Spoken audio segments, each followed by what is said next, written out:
maslaxo saalax suleymaan oo dacwo ka catoosh-yare ayaa saacadihii aynu kasoo gudubnay baraha bulshada aada uga soo muuqatay waxaana ay tilmaamtay in howshu ay aada u cuslaatay iyo arrintii ay isku hayeen saygeedii hore catoosh-yare maadaama isaga uu doonayo in uu dib u soo ceshto xaaskiisa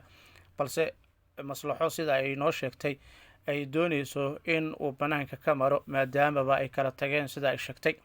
saacadihaynu kasoo gudubnay sheekadu waxay ahayd mid aada u adkaatay maadaama ay tilmaamtay in cadaadis xoogan lagu saarayay in ay iska soo xaadiriso saldhigyada ku yaala degmooyinka ay ku sugan tahay magaalada muqdisho waxaana ay ka warbixisay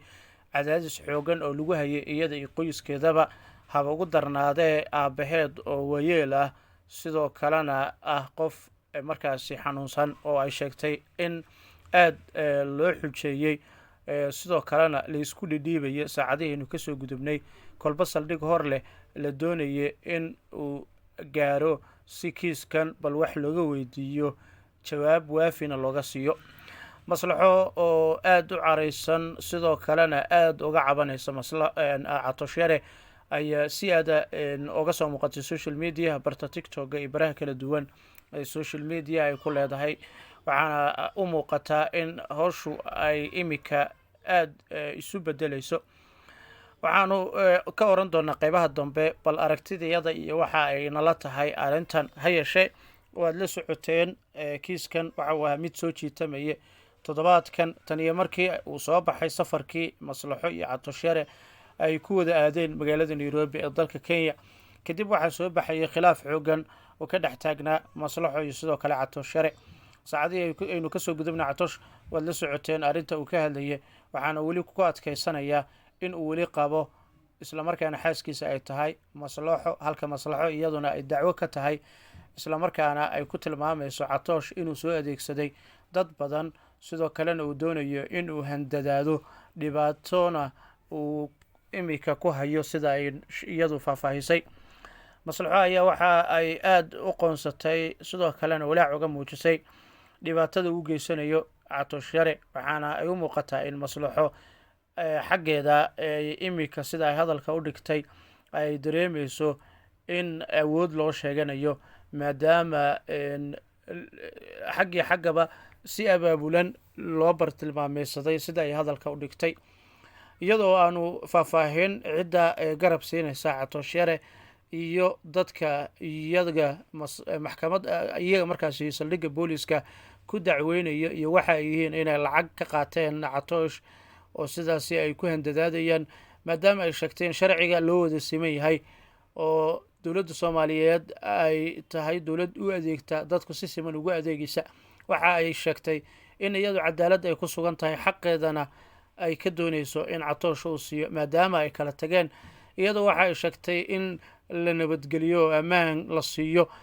maadaama gebi ahaanba uu soo idlaaday xiriirkii iyo xariggii isku hayay iyada iyo sidoo kale catoosh-yare halka catoosh uunan doonaynin in uu furo xaaskiisa isagoo soo xiganaya diinta waxa uu ka hadlayay furiinka iyo sharciga sida uu qabo waxaase uu sheegay in uu xaq u leeyahay inuu rajactu dhaho inkasta oo diiniyanba qasabka uunan wanaagsaneen iyo xoogga iyo in markaas laysu awood sheegto haddana sida aynu ka aragno maslaxo waa qof qaati ka taagan catoosh-yare oo dadweynaha ka dalbanaysa in banaanka ay ka mariyaan kolley madaxweynaha social media daahir cabdulle cali sow magaaladaada muqdisho ayuu dhibkan ka socdaa waxaan rajaynaynaa saacadaha aynugu soo aadan muddo 24 saacadood gudahood in arrintan aad uga hadli doonto sidoo kalena jawaab waafi aad ka bixin doonto aadna u kala garqaadi doonto adiga oo cadaalad eexna iska ilaalinaya isla mar ahaantaana gebi ahaanba aad soo afjari doonto howsha sidaa imika u socoto ma qurux badno maslaxo waa gabar aada u jilicsan waa gabar soomaaliyeed oo nugul danyar ah dhibaatana ka cabanaysa durdur media ay iskala wada shaqeynayeen catoosh ka sokow in uu ahaa sayigeeda ama ninka u dhaxaya waxa ay aada uga tabanaysay dhibaatadii ay kala kulantay intii ay ka tirsaneed durdur media iyo sida qasabka ah iyadu shakhsiyadeeda loo adeegsanaya maadaama ay qoys u ahayd tiir nool maalmeedkana ay uga soo dhicin jirtay bartaasi durdur shaqaalana ay ahayd mushaarna ay ku qaadanaysay iyadoo eegaysa bal duruufta reerkeeda haysta iyo isha keliya dhaqaalaha ay ku tiirsaneed markaasi oo ahayd durdur media in waxyaabo kala duwan lagu sameeyey. arrin waxaa jirta imika ay ka hadlayso oo ay leedahay waa liga caga jugleeyey, dhibaatadan ayaa lii geystay, saldhigyo kala duwan ayaa liiu kala bedelay kiiskayga. marka taasi laga soo tagana waxaa jirta muuqaal ay sheegayso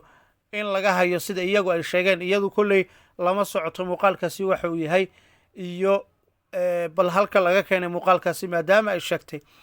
safarkii ay ku aaday Nairobi in goob markaasi meel apartment ama guryaha Nairobi ku yaalla waynu garanaynaa, xaafadda Islii iyo xaafadaha kale ee Soomaalidu ay ka degaan dalkaasi Kenya Nairobi,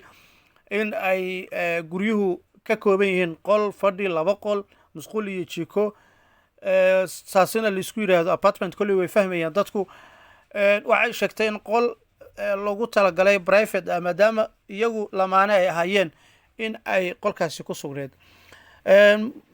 ma ogaan karno kolley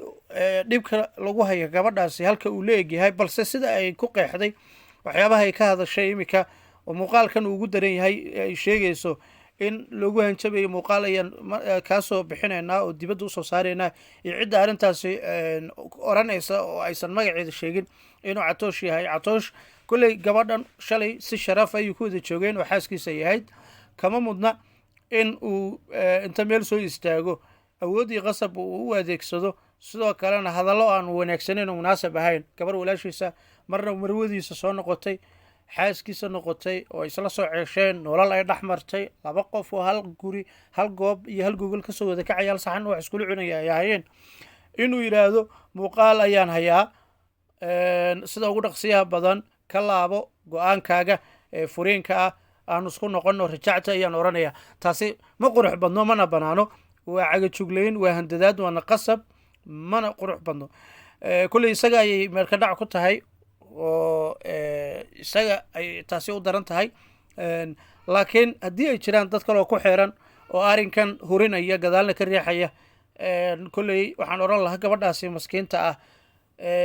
ha loo cadaalad sameeyo oo xuquuqdeeda yaan la duudsiinaynin, hana la ixtiraamo. gabadhaasi weligeed ayaa lis gursan jiray, weligeed ayaa lis furi jiray, cid kale qasab ku leh ma jiro. guri maanta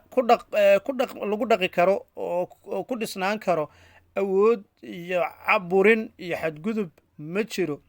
dadku isfahan iyo wada noolaasho iyo ismaqal ayay ku wada nool yihiin. wixii intaasi soo raaca waa kolley heshiis labada dhinac laga gaarayo, haddii ay noqon lahayd in reerku ay wada dhaqdaan oo ay isku soo laabtaan. laakiin arrinta kale ee qasabka iyo awooddan ma qurux badno. taa halka ayaan oga baxayaa. muuqaalkana intaa ayaan kusoo gabagabaynaya. subscribe-ta inoo saara janalkan, lagareeya, la wadaaga asxaabtiina. waxaan idin rajaynaynaa in muuqaalkiisa xigantaynu dib ugu wada kulmi doono, in aan halkaasi kusoo gabagabayn doono muuqaalkeena.